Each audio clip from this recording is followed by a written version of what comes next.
Hello everybody, so today I will talk about calculus. The topic today is about differential equations. So now I will show you how to answer. Because this one equal to number 0, so that means we just find only complementary solutions. So I will put about yc equals to e to the power of lambda s.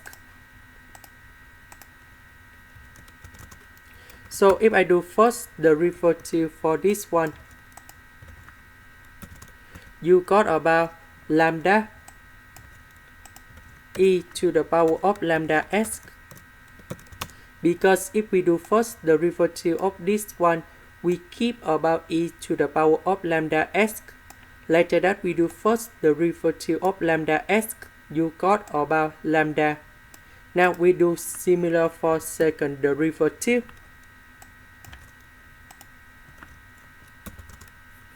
You got about lambda square e to the power of lambda s. And third derivative,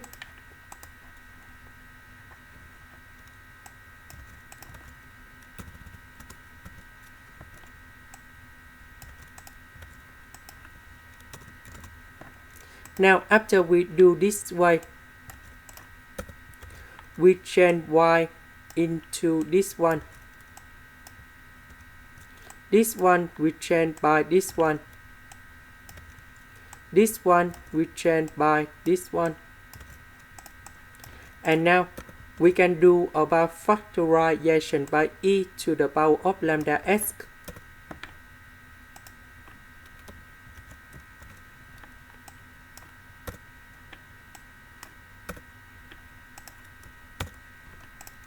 And now we need to find the solution of lambda.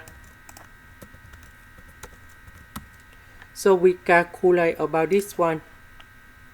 You got about lambda equals to number 1. Lambda equals to negative number 1 plus I. This is about complex number in here. And the last one, lambda equals to negative number 1 negative I. And now we have the final answer.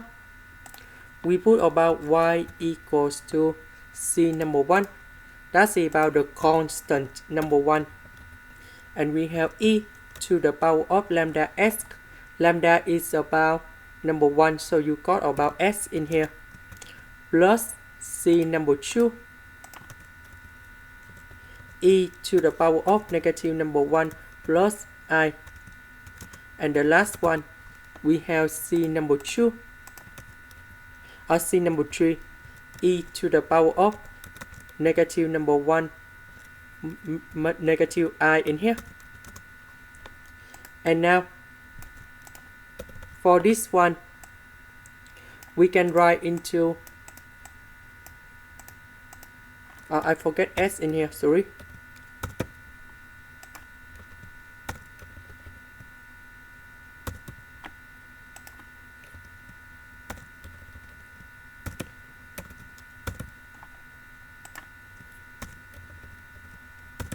So for this one, we can write into e to the power of negative s multiplied by sine s. Sine s does it form is and negative is. This one you got about e to the power of negative s with cosine s. And this is the final answer we need to write in here. This is the end. Thank you for watching.